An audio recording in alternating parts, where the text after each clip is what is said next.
Hey guys, welcome to another episode of Tarot Talks. This is Empress 3, so let's just jump right in. We have the Kanaz rune, which is about information and knowledge and knowing and consciousness. Consciousness most definitely. So we do have a connection here. Just to let you know, I don't pre-pick these and be like, oh, let me assign this to this. And I don't. I just throw stuff down and then I give you the associations.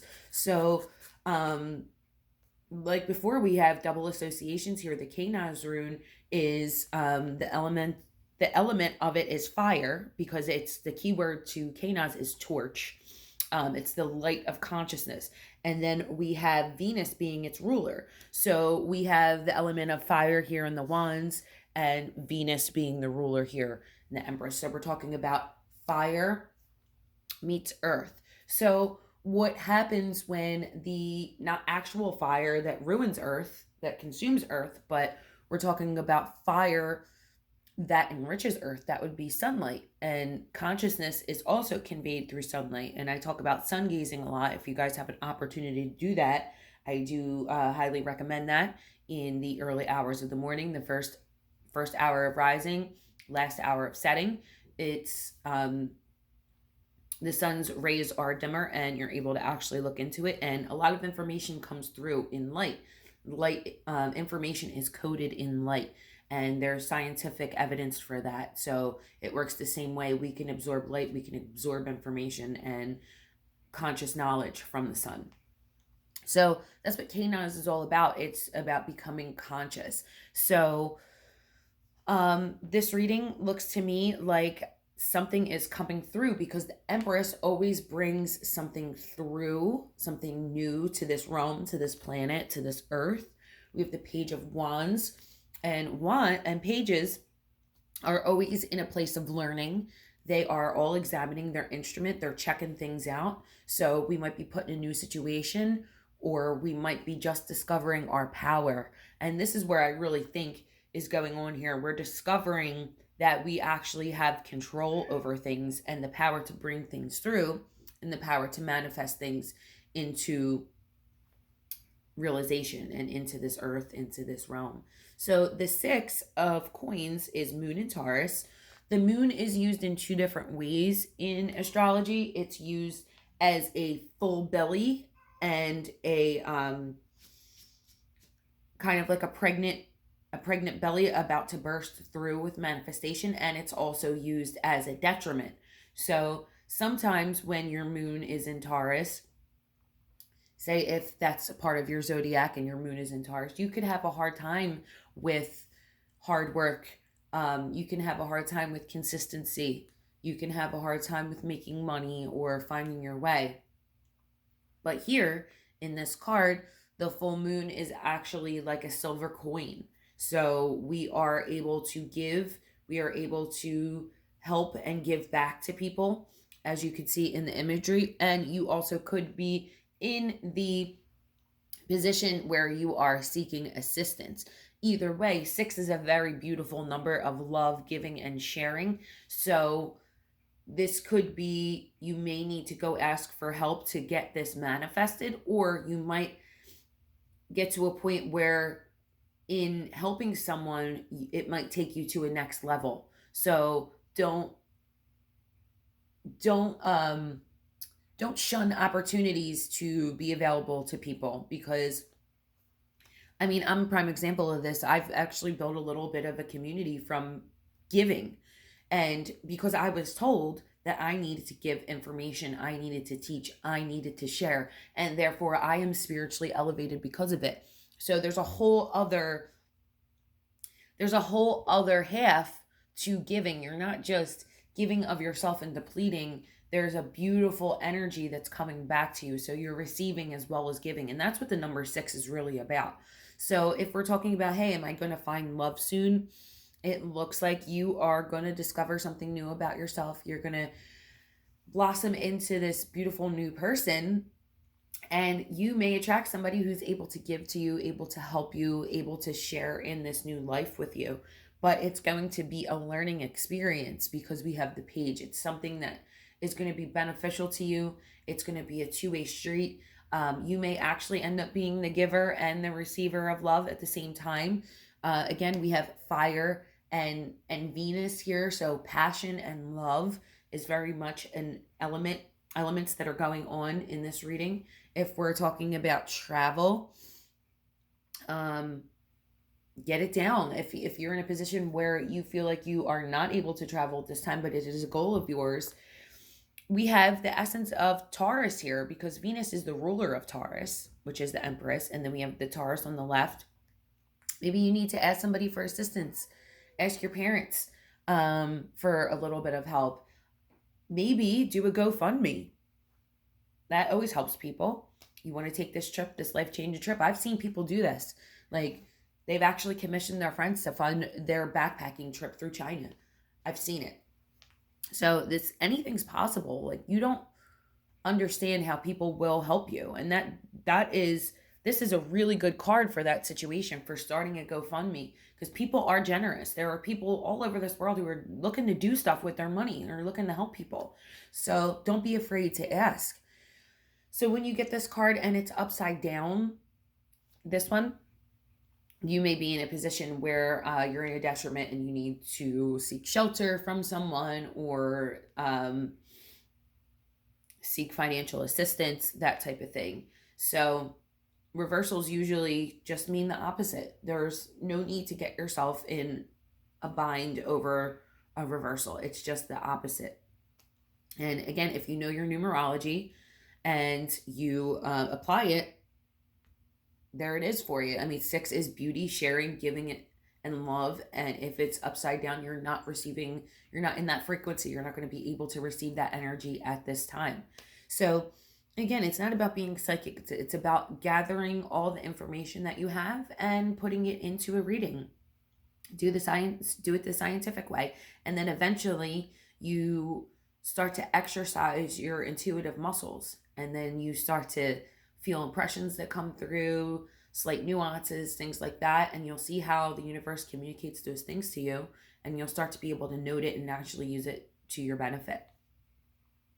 So let's see. Love, money. This is a really good reading for money. Coming into money.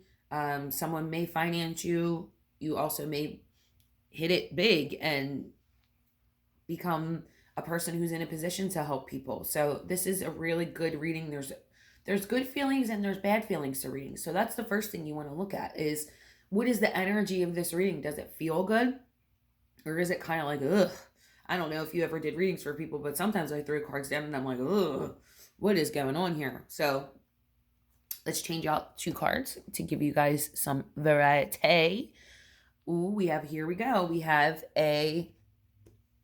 another major arcana card. So that's Temperance, that's Sagittarius. And this one is Saturn in Leo. And this one is Canis. So this is going to be more of a spiritual message that we have, because we have 2 major arcana cards. Let me take a little sip of coffee here. Okay, so Temperance is a slow your roll type of card.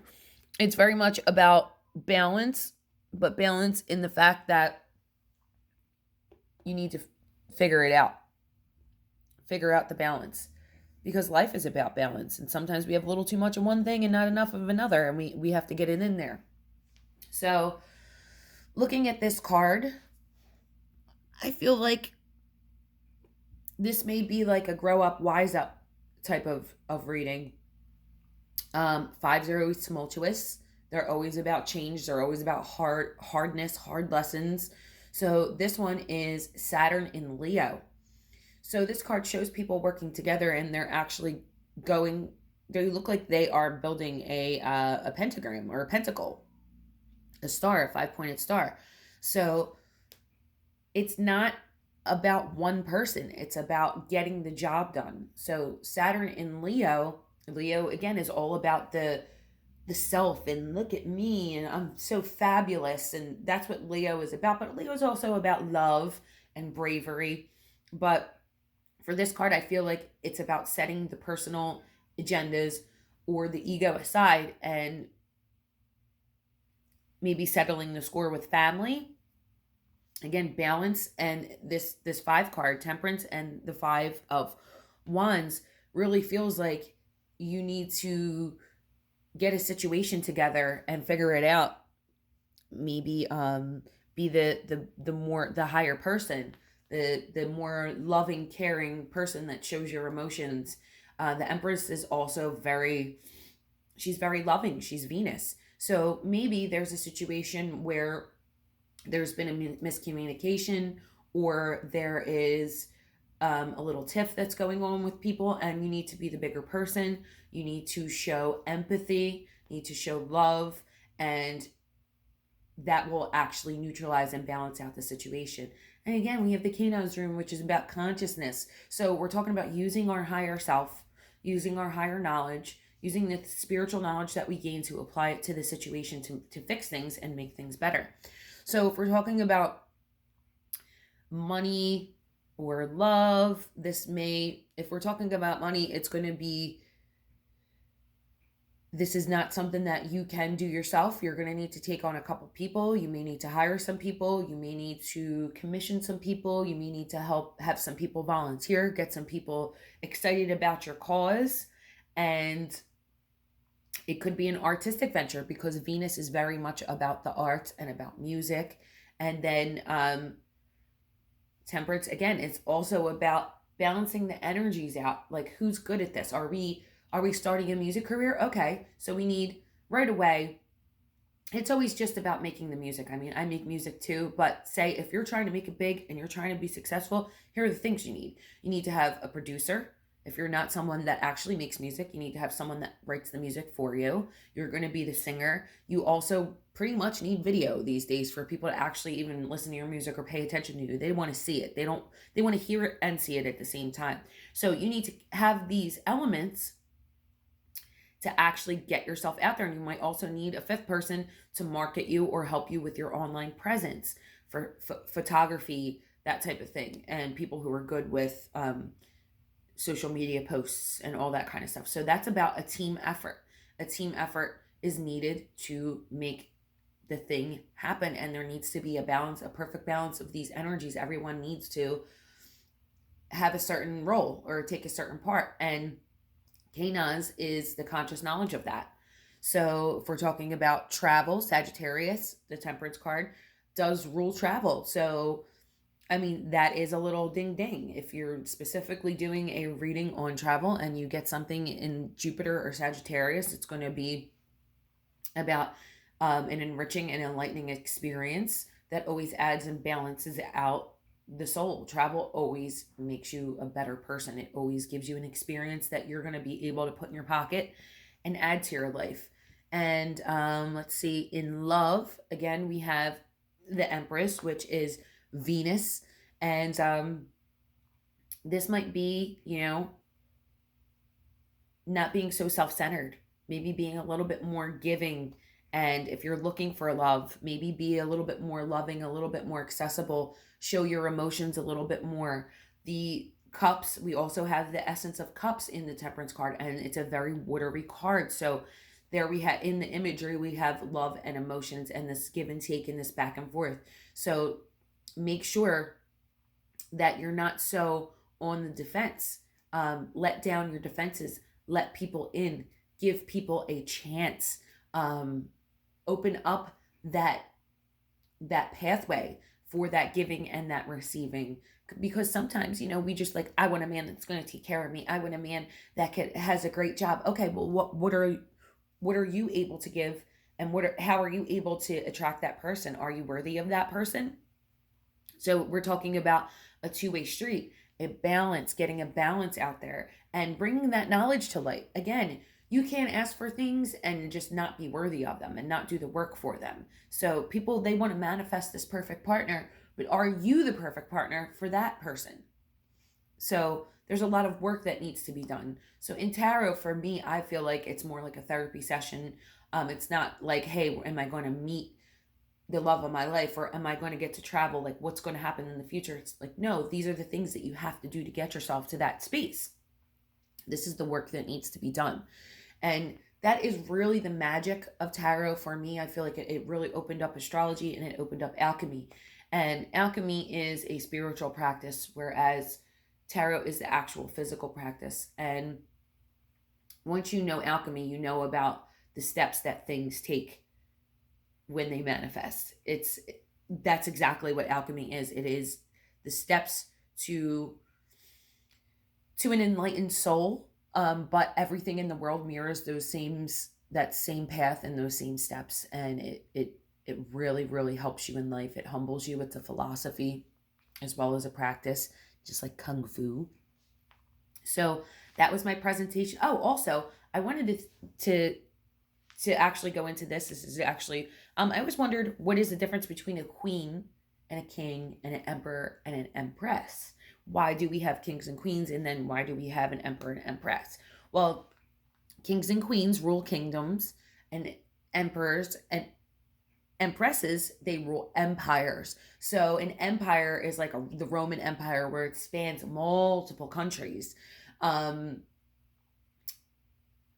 like the Roman Empire, I think Genghis Khan, he could have been an emperor because he had an empire because he ruled so much land. It's not just a kingdom, like an isolated kingdom. Also, the etymology of the EMP, where you see like an empathy, it's to take. So if you are an empath, you're taking energy from people. You're actually storing. If you're empty, it's been taken, it's been consumed. So there is this energy of taking and consuming. So that's what empires do. They expand and they basically consume countries, and they take those countries, and a lot of the culture and the practices become that of the empire instead of that of the country, even though sometimes they're able to maintain their religion and all that stuff. The politics end up becoming part of the culture of the empire that takes over. So it's about taking and consuming the EMP. I highly recommend doing that when in your pursuit of knowledge. Definitely look into etymology because it helps you understand language. If you don't understand language, you don't understand spells, and you don't understand what you're spelling and what type of magic you are putting out into the world with your words. So that's very important as well. And so that's been my presentation for today. I'm going to try and keep it rolling along for you guys and get through the series, and so I can get you guys up and running and ready to read. Have a great Saturday.